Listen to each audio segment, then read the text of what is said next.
না, আপনার ভালো লাগা না লাগা সেটি তো আমার বিষয় নয়, সেটি আমার। আপনি কথা বলবেন না, আপনি এখানে দাঁড়ান। ভিডিও করতেছেন? হ্যাঁ, ভিডিও করছি। আপনি আপনি আমাকে ধরবেন না, আপনি দূরে থাকেন আপা। উনি বলেছে আমার লেবাসটা ভালো না। উনি লেবাসের কি দেখলেন? আগে ঘুরে দেখেন। আমার লেবাসটা সারা দুনিয়ার মানুষের জানে। আপনি আমাকে কেন বললেন যে আমার লেবাসটা ভালো না? আপনি আমাকে বেয়াদব বললেন কেন? এটার জবাবটা আপনাকে এখানে দিয়ে যাইতে হবে।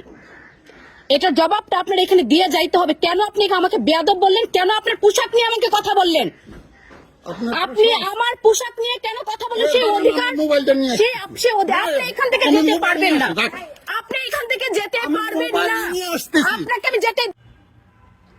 আমি সাবিনা ইয়াসমিন মাধবী, একজন উদ্যোক্তা। প্রতিদিনকার মতোই বাসা থেকে শোরুমের দিকে যাচ্ছিলাম।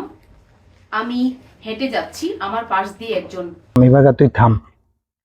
তোদের মতো মেয়েদেরকে বাংলাদেশ থাকার অধিকার নেই।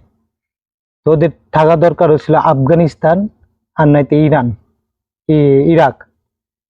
কারণ এই চাচায় তোর কোনো বাজে কোনো কথা বলে নাই, বাজে কোনো ইঙ্গিত করে নাই। তোর সুন্দর মতো বাপের বয়সী একটা লোক বলছে যে তোমার ড্রেস আপ গুলো ভালো না। তাতে তুই তারে যেভাবে অপমান করলি, যেভাবে তার লোক কথাবার্তা বললি, মানে কি জানি মনে করে লেলি।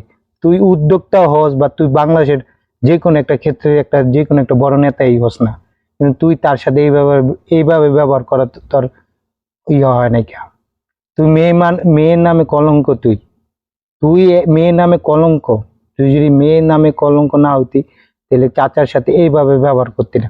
আর তুই যে ভিডিওটা করছ, ভিডিওটার ভিতরে কোনো একটা ব্যক্তি তোর ভালো বলছে, যে ভালো একটা কমেন্ট করছে বা তোর সেলুট জানিয়েছে, কিন্তু 100-র ভিতরে 98 জন লোকই চাচার সেলুট জানাইছে, চাচার সাহসিকতা প্রশংসা করছে। কিন্তু তোর মতো ওই বান্দর মার্কা নডি মার্কা ছেড়ির কেউ প্রশংসা করে নাই। তুই ভিডিওটা করে তোর নিজের মানিজ্যত, তোর ফ্যামিলির মানিজ্য ডুবাইছ।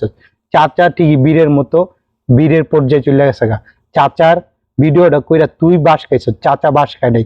চাচা অনেক ভালো একটা কাজ করছে, চাচার থেকে আমাদের শিক্ষা নেওয়া দরকার। ঠিক আছে, তুই উদ্যোক্তা হয়েছিস, তুই একটা ড্রেস আপ বা একটা ফ্যাশন মেশিন করছিস, কিন্তু তুই একটা ঢাকা শহরে একটা সাবজেক্ট আলাদা, আর তুই একটা গ্রামের ভিতরে তুই ন্যাংটা ভাবে হাঁটবি, হাঁটা চলা করবি উন্মুক্ত ভাবে। এটা কিন্তু বাংলাদেশে এখনো এই উদ্দেশ্য হয় নাই। তুই আমেরিকা বাংলাদেশ বানাইতে পারবি না। ঠিক আছে, এইসব মেয়েদেরকে সব সময় দেখলে জুতা পিটা করার দরকার। তাহলে বাংলাদেশ, আগামী বাংলাদেশ সুন্দর বাংলাদেশ হবে। আসসালামু আলাইকুম ওয়া রাহমাতুল্লাহি ওয়া বারাকাতুহু।